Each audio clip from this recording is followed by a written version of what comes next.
Conan Unconquered is kind of a new genre. It's a survival RTS game. It's not a traditional real-time strategy game. You have a lot of spinning plates. There is a lot to worry about. It's not just build an army, build a base, go and attack the other guy.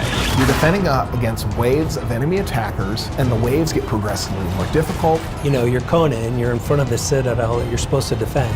They get more challenging, they get more deadly. There's this clock that's ticking and the drum beats are going in the background. They're getting gradually louder. You know something nasty is going to happen. Playing by yourself or with a friend, you're going to try and survive through so many waves to see how long you can remain unconquered.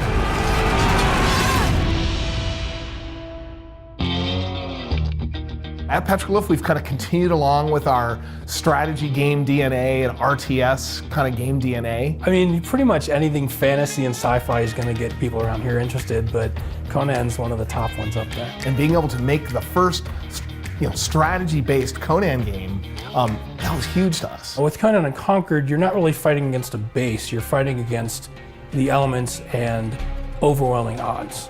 So, depending on how you set up the game and the customization, you'll be pitted against, a finite number of waves or even an infinite amount of waves. We've built in a lot more simulation than we ever have in any other game. You're managing a lot more resources, so there's a lot of different choices to make on which resources you actually want to go out and gather and harvest to determine what type of things you want to build. The worlds are randomly generated as well, so it's not the same map that you play every time, it's a new experience every time. You really have to layer in a lot of the strategy and challenge elements.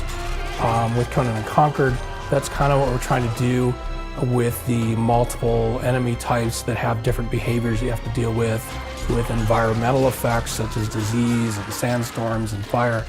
All of those things are the challenges. The strategy comes in, what buildings you build, how you spend your resources, what units you're using to combat the challenges. The other nice thing about Conan Unconquered is that you can not only play solo play, you can play cooperatively as well with a friend or a stranger. You can matchmake and find a stranger to play with. The two players can play together and play against even worse waves than the solo version. They are much more powerful. They'll come from multiple directions at once very early. So it'll take both of you working together to survive. One of the most exciting things that players can experience is the multiplayer aspect of Conan Unconquered. We thought that was a great opportunity to give fans kind of a different way to play a survival RTS game. It's just fun to kind of share the challenge. It is so much fun to share that victory, with somebody. And it's also nice too because one person can manage one thing while somebody else manages something else. I think that the main impetus for making this game was our love for other experiments that are going on in the RTS genre right now.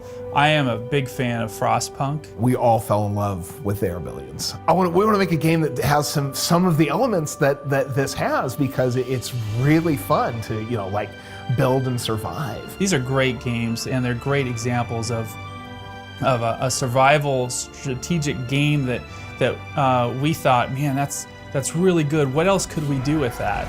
Taking Their Billions meets Stronghold and then putting it in that Black Colossus storyline from Robert Howard, that's well known from the old Conan comic books and books. Yeah, it's very savage and brutal, just like I think Conan would like. Oh yeah.